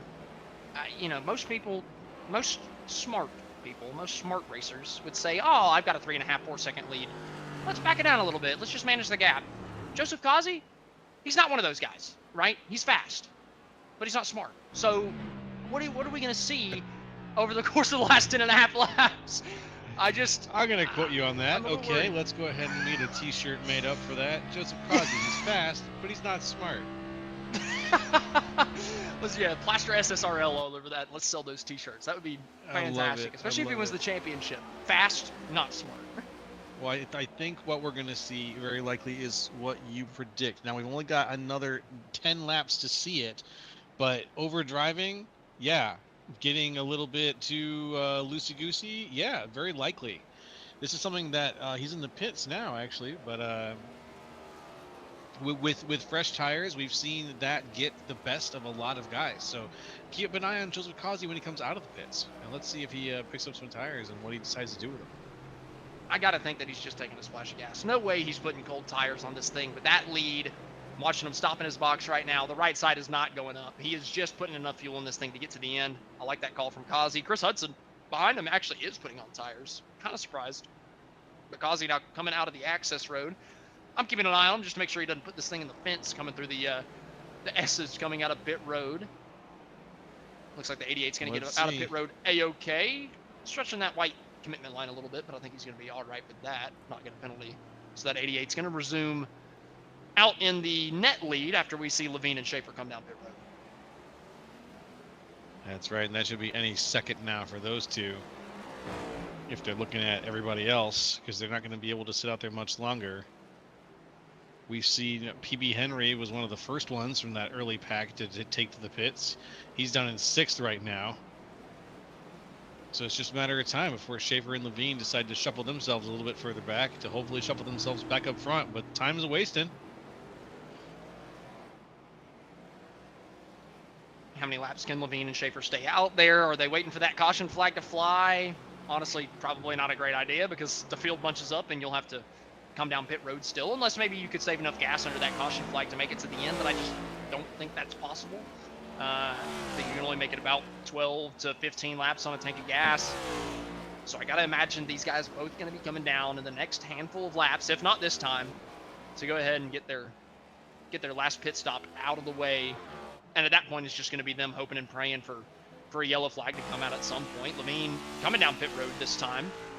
3 seconds back. Reese Schaefer also coming out of the last chicane. Looks like he's going to be coming down pit road as well. So that's going to cycle out the pit stops for the front of the field. You have to wait to see, can Kazi build that 3-second lead that he had beforehand?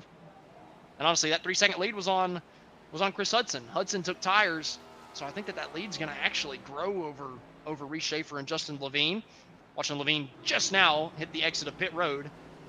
And Kazi, well, he's already coming out of turn number 1. Yep, lining things up for himself. He's still about 4.5 seconds ahead. So he's got a comfortable lead for the end of this race here. If he can hold on to this without really overdoing it, he's going to see himself on the podium pretty high up, obviously. But where the battles are in this race, I'm trying to kind of determine if there even is one right now. We've gotten to that point where the race has started to spread out a little bit. So we got a battle for 8 between Gerlach and Hughes coming down to turn number 1. Both these guys side by side. Hughes trying to take the position back away from Gerlach, who just got it from him. And down in the corner, that 44 is going to take it from him. Way later on the brakes for Hughes. Great move. Yeah, I was going to say, that's a very clean overtake. Hunter Hughes making his way around Kyle Gerlach. Gerlach, is he holding? I wonder what's holding him back right now. Because it feels like something is just a little bit leaden about his car's pace. Like it's, I'm used to seeing him move a little bit faster. Well, I mean, with all the issues that we've seen tonight in this race, I just got to think that, you want to take it easy and make it to the end at this point. He very well could be nearing his incident limit count as well before he gets a penalty. So it could be, him taking it easy, making sure that he doesn't get close to that. And at this point, he's running in the top 10. I was talking about this earlier with Medina whenever he stayed out. At some point, you realize, man, I'm just going to maximize my day, get as much as I can out of it, and not throw the race away and throw positions away, get a ton of damage on my race car. So, if you're Gerlach running in 8th, last lap, giving up 1 spot, maybe even 1 more to Westwood, not the end of the world, because you got another 10-second gap behind Westwood before you'll be under pressure again. So just about a guaranteed top 10 for Gerlach if he's already gotten his pit stop sorted out and he he doesn't bend this thing by the end of it. Well, we'll have to wait and see. 33 out of 40 right now. Eyes on Kyle Gerlach. So Joe, whenever Kazi comes in here afterwards, if he does win this thing, if he does not prove my prediction right, if he goes against Destiny and wins this thing, what do you think he's going to say to me after the comment from earlier that we're going to be putting on the T-shirt? I think he might be a little upset. I think he might have something to prove to you in that moment, and he might want you to hear what he has to say about you in that moment. So I might catch an earful. Yeah, you might catch a bit of an earful, but I think that if he wins this race, then you've earned an earful, my friend. We're saying fast, not smart is the new checkers or wreckers. It's basically the same thing. Basically the same thing. Yeah. You know, it's got the same meaning. I picking up what you're putting down. Kazi, Levine, Schaefer, Hudson, Seminario, your current top 5, I believe. I believe Johan still has to come down pit road. Actually, I believe I'm mistaken on that. It looks like he came down a couple laps ago. So Johan has honestly recovered brilliantly. I thought after his issues that he had, he wasn't going to be able to get back in the top 5, but he's done a great job getting back up here, putting himself, into a position where if we do get another yellow flag, at least he's got a fighting chance at a green-white checkered or potentially 3 or 4 laps after a restart to maybe bring the pain to Joseph Kazi. But currently 17 seconds back, absolutely nothing he's going to be able to do with Kazi unless we get that yellow. Yeah, and getting your way back up into the top 5 in a road course race can be a daunting task when you've got so much of a gap between cars ahead of you, and it's really a lot about who's going to make mistakes in their braking zone. That's where you're going to make up places. That's where you're going to make up distance between you and the car ahead of you. It's a game of mistakes. So very, very good job racing tonight by Johan Seminario. He's up 1 place, but he had it stacked against him from the beginning. And he's been able to bounce back really well.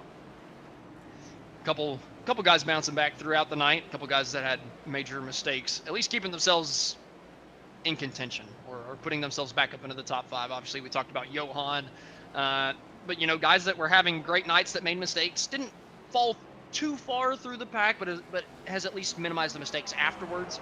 Got to be looking at Reece Schaefer and PB Henry, right? Both those guys wrecking themselves from the race lead, right? Typically, the yellow flag's out. The yellow flag's out. We're going to have about 3 laps of green flag racing at the end of this. Oh my goodness. I was about to say, those guys that had wrecked from the race lead, they've at least kept themselves in it to where if a caution flag comes out, they got a shot. Well, here's their shot. The yellow flag has come out, and all of a sudden, Levine, Schaefer, Hudson, Seminario, and Henry are all going to be under a blanket down into turn 1 on the restart. What a position to be in. Oh my goodness. We've reached the incident limit for a caution flag to come out, and just in the nick of time. I was starting to think, all right, Kazi might start being smart. He's got a big enough gap where even somebody like Joseph is gonna back off just ever so slightly to make sure he wins this thing. Now he can't. You can't afford to be smart at this point. You've just got to rely on the speed. We know that he's got the speed.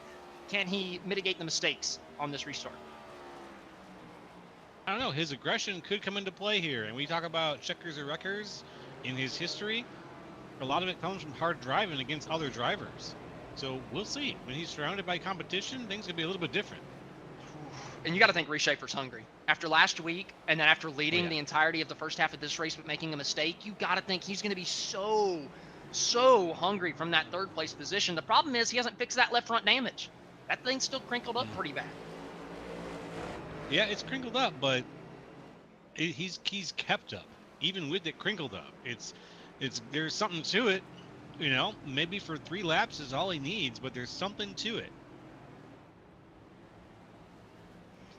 Well, we weren't planning on taking another commercial break, but because the yellow flag came out and we've got pretty big gaps throughout the entire field, we're going to have to wait on a couple of these guys to get caught up. We're going to take one more step aside here tonight as we wait for the field to regather themselves and double file up for what could be a green-white checkered at the end of this. I think it's going to be a 3-lap dash, though. So be sure to stay with us. You're not going to want to miss this finish.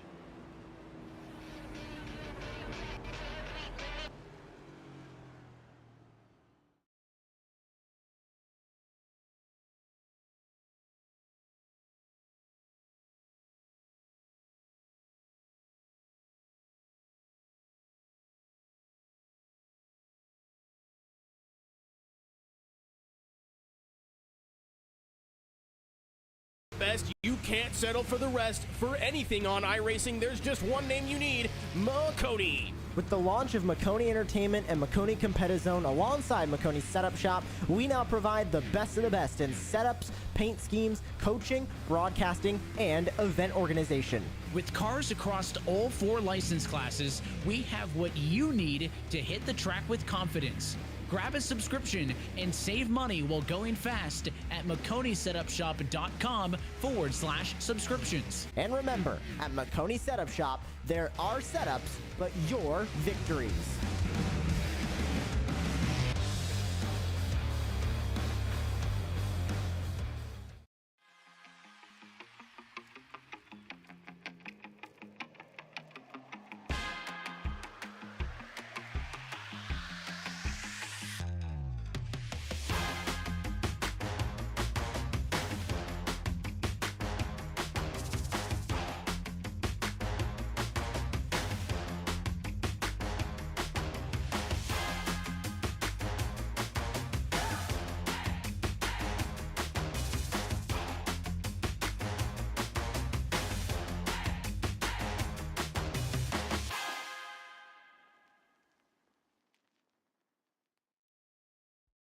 Racing isn't easy, but experiencing it is.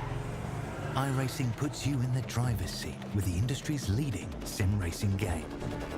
Drive on laser scan replicas of the greatest racing circuits from around the world. Go head-to-head against other drivers chosen by skill-based matchmaking to ensure competitive racing at every level. Compete across all your favorite series. In officially licensed cars, engineered to deliver the most accurate driving experience possible.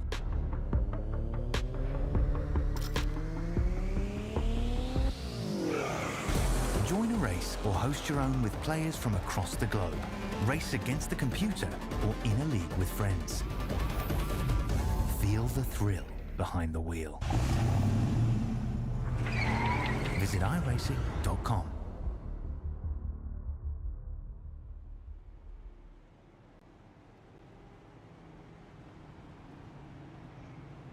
Welcome back to the SSRL Daytona 40. And man, the first 37 have been pretty fun. It was starting to get spread out towards the end of that green flag run, but the incident count limit was hit. The field is being bunched up, and we are going to have a restart with 3 laps to go. And all of the contenders that have been fighting in the top 5, top 6 all night, 3 guys that have led laps all night, still in the top 6, that all have a chance to win it. And they all get bunched back together with this restart. And the guy that we have been talking about, checkers or wreckers all night long, Joseph Kazi, is the guy that's going to be leading them down to the green flag.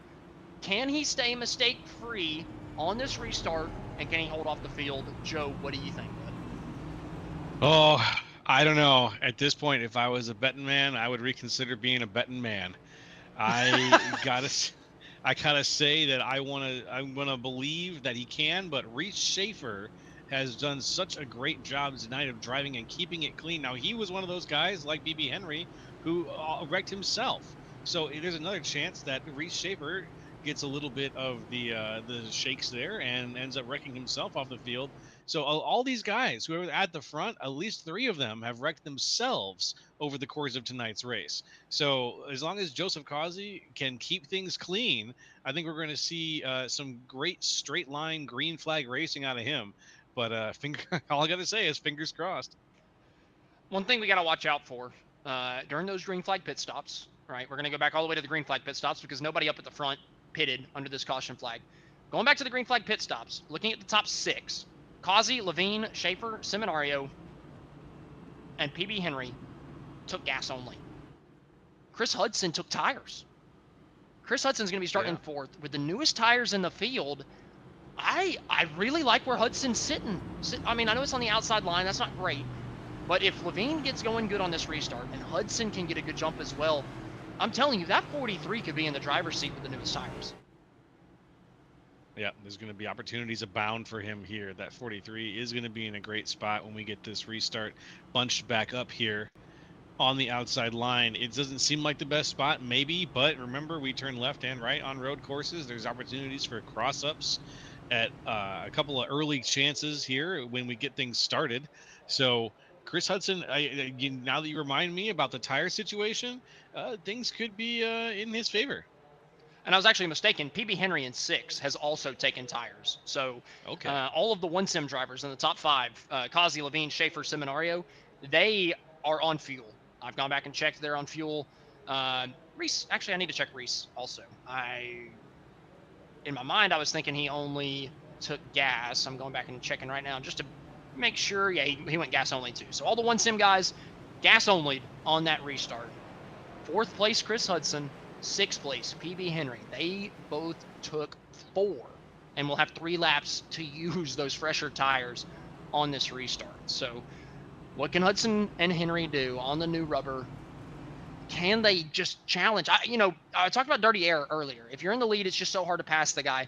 One big way that you can get past the dirty air, you can overcome the dirty air, is just by having more grip on between the rubber and the racetrack. Just pure mechanical grip. Typically, it's not great to get checked off the racetrack. Levine playing a little bit of, I don't know, trying to give Kazi cooties before the restart. I'm not quite sure. A little horseplay. Yeah, just kissing them on the side. I don't quite know what's going on between these two teammates, but I think they're just ready to get this thing kicked off. Oh, we got 3 wide under caution. This is interesting. It sounds like race control might have had enough of that.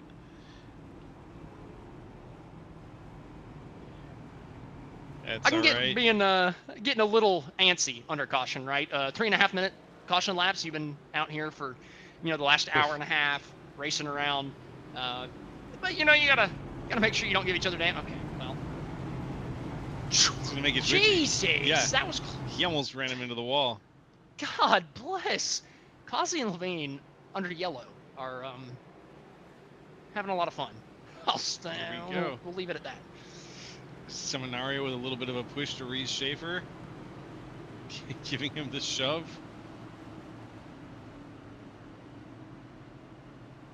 The 3-car tandem's back. Reese Schaefer just getting bounced left and right between Kazi and Seminario. I hope to say somewhat similar under green flag racing, right? Whenever they're actually pushing, going, just about 200 miles an hour down the back straightaway. Hopefully we can say something similar going down into the bus stop. I would love to see these guys be 3 wide coming down to the bus stop. I would lose my freaking mind. And with 3 laps to go, man. And these being the guys up front, 2 of them on 4 tires coming from 4th and 6th, the other 4 being on older stuff. This could be a great restart. This could be fantastic. It's all about, does Kazi make a mistake? Can he get around turn number 1 better than he did on lap number 1? Because remember, lap number 1, he overshot that thing.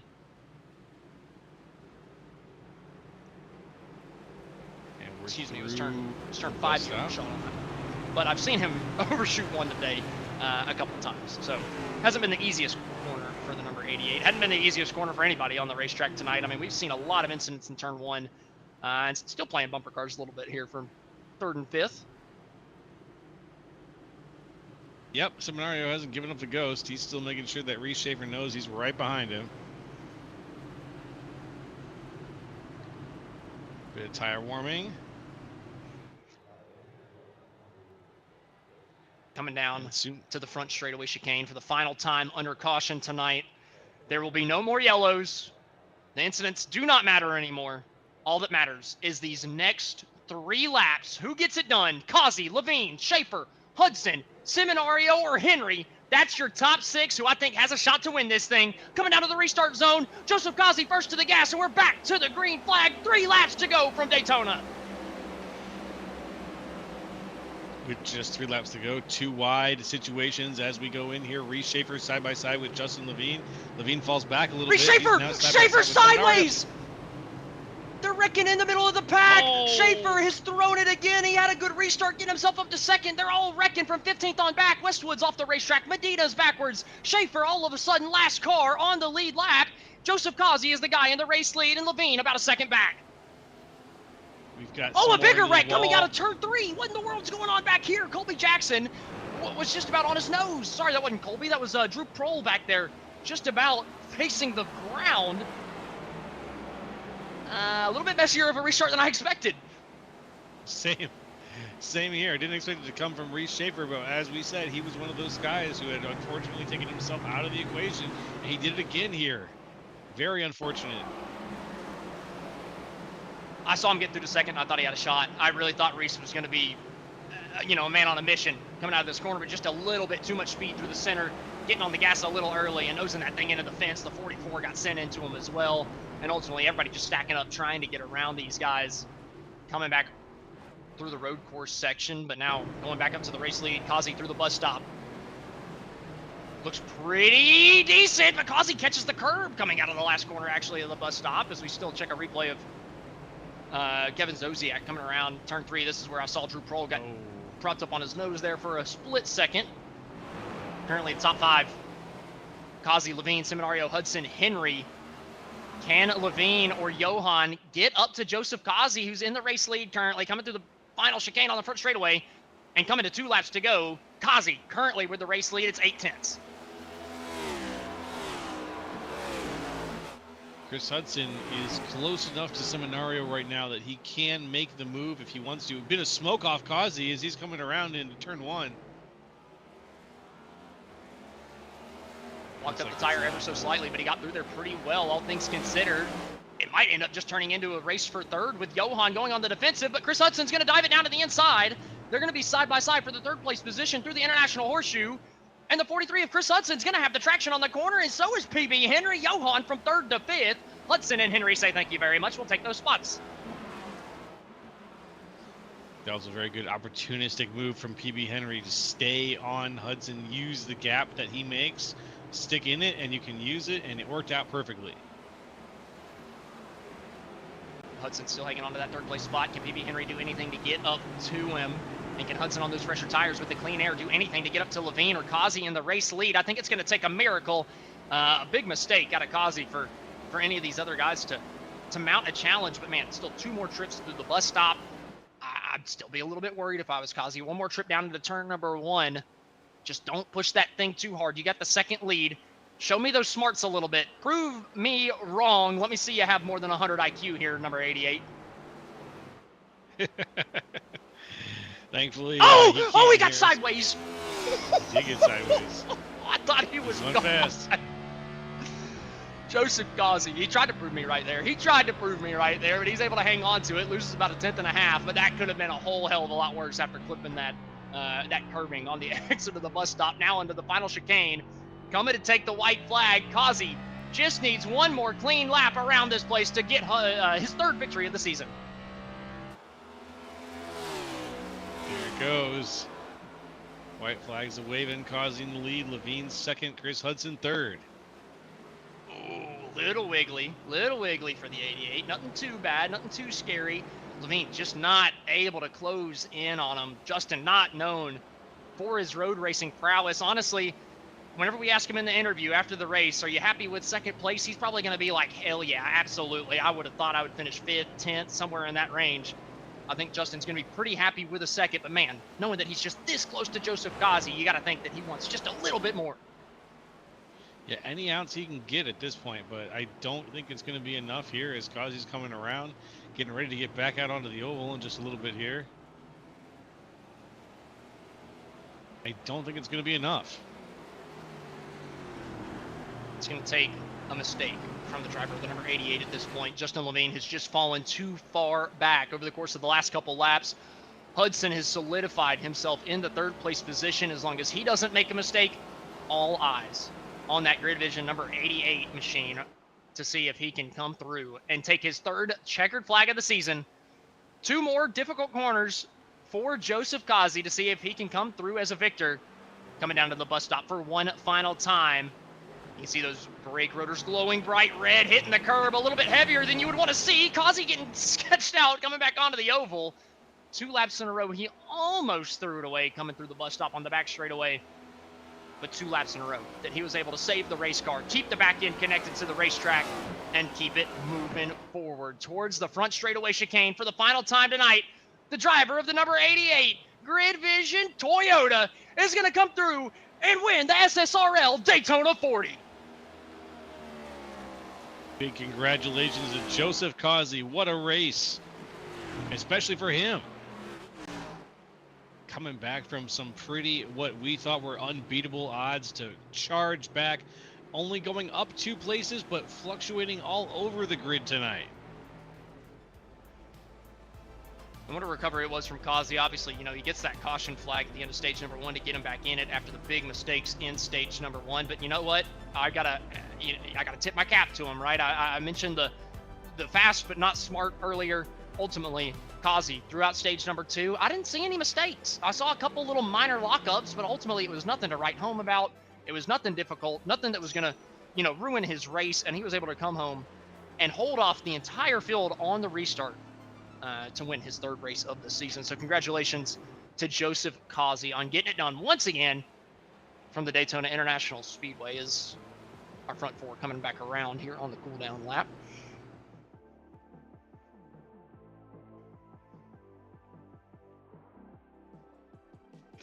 Looking at the post-race results, Joseph Kazi, Justin Levine, Chris Hudson, that is your podium.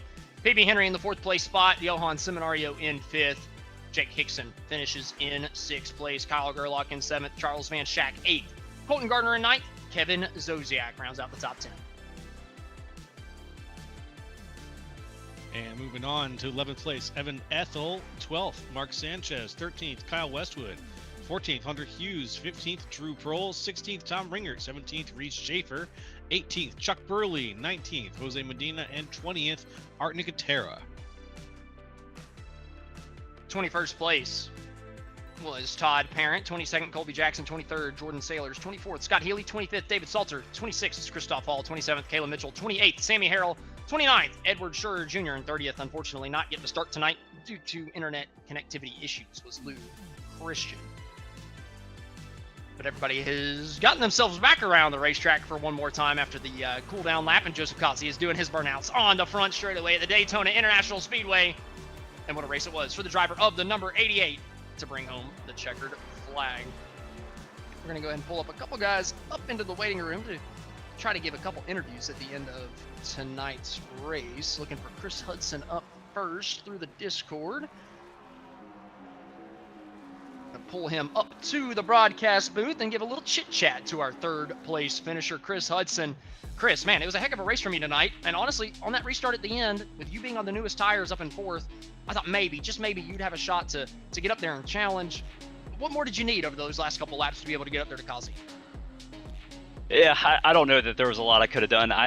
The tires just didn't have as much of an advantage as I thought they would. So, yeah, I mean, he was fast all night. I knew he was. It was gonna be a big ask for me to try to get all the way back up there. But yeah, I tried my best, and I'm super happy with 3rd. It's a tough league with a lot of great drivers, so I'm super thrilled with getting the podium here.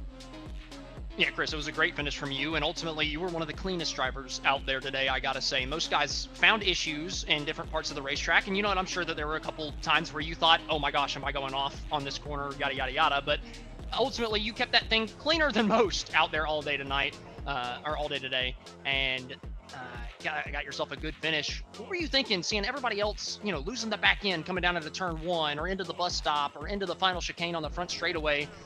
You know, was that kind of in the back of your mind thinking, okay, just back it up ever so slightly and kind of preserve my race just to get a good finish at the end, or were you push the whole way?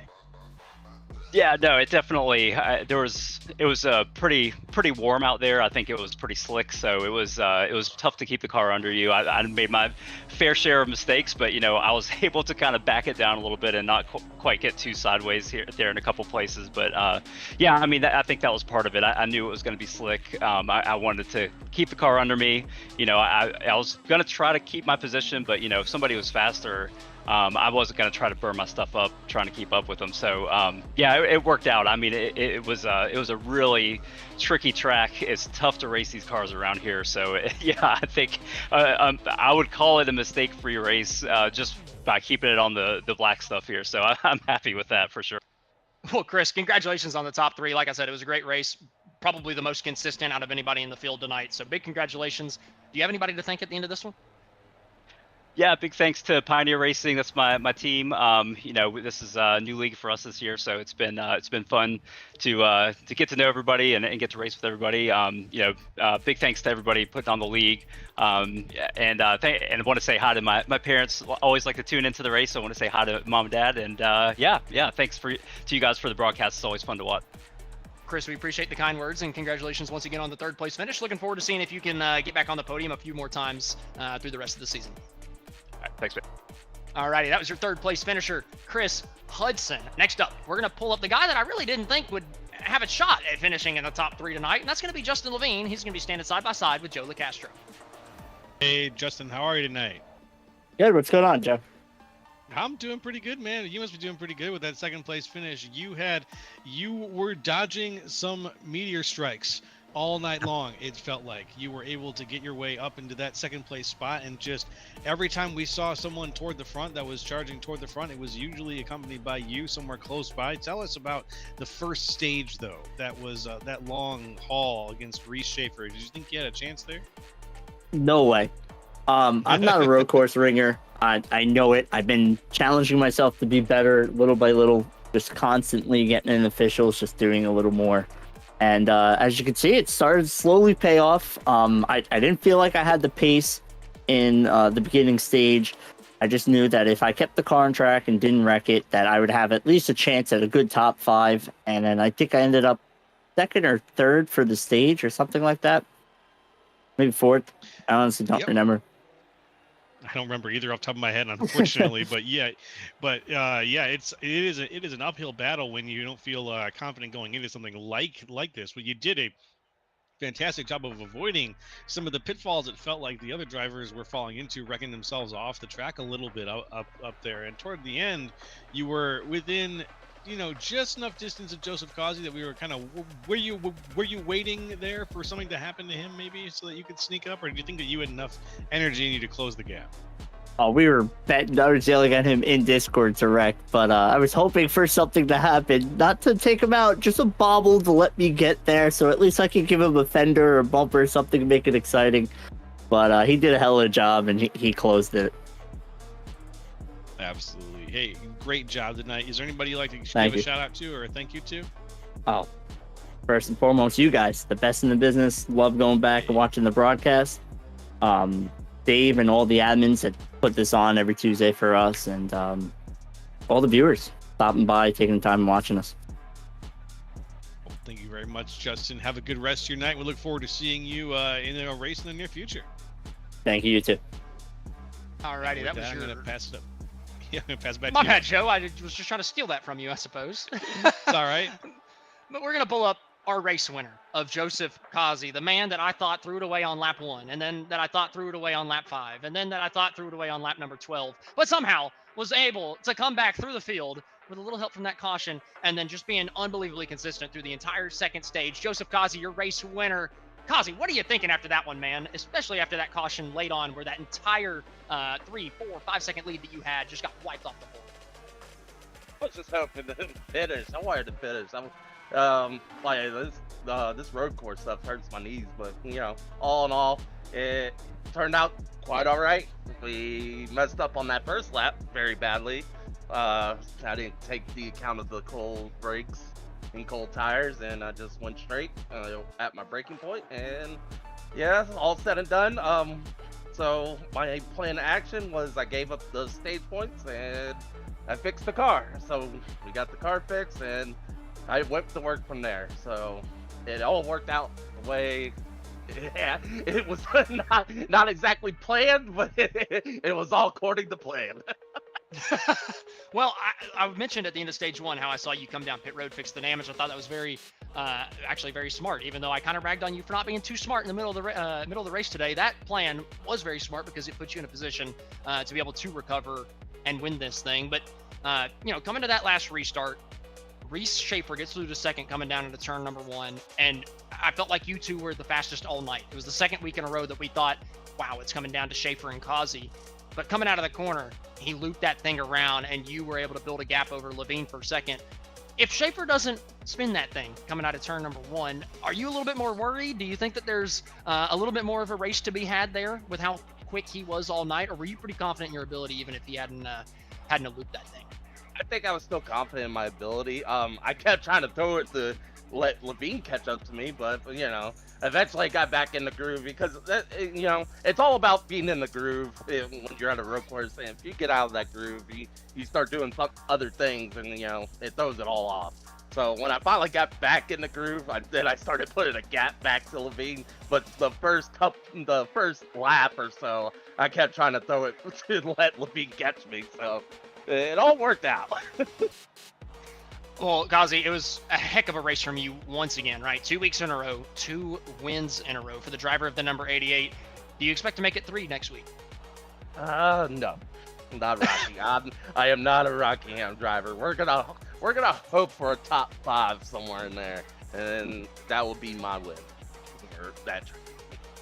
Well, we'll see if you can make it 3 in a row, even if you're just aiming for a top 5. We'll see. We'll see about it coming next week at the Rockingham Speedway. That's going to be a good one, even if Kazi's not going to be up front, I'm sure of it. But nonetheless, Joseph, congratulations on your 2nd straight win in the SSRL Masters Series, 3rd on the season. Heck of a drive. Do you have anybody to thank at the end of this one?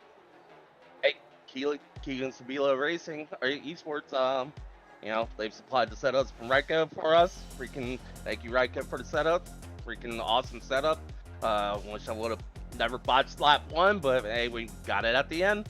And thank you all the guys at One Sim. They pushed me to race harder than what I do. So they all give me confidence to try to push a little bit harder. And thank the broadcast and thank everybody that showed up. I'm glad we had a great, decent field out here tonight for a road course that a lot of people probably don't like the race. Well, congratulations once again, Joseph, on the win. Looking forward to seeing if you can make it 3 in a row next week. Yes, sir. Thank you. All righty, that was your race winner, Joseph Kazi, for the 2nd week in a row. But that's going to do it here from us at Grid Vision from the Daytona International Speedway. Joe, what did you think of it? I loved it. I didn't, you know what? I went in expecting one thing and I got something completely different. I got exciting SSRL racing on an exciting racetrack. Once again, they pull out every stop every week. These guys are the best that I've watched, that I call in the industry.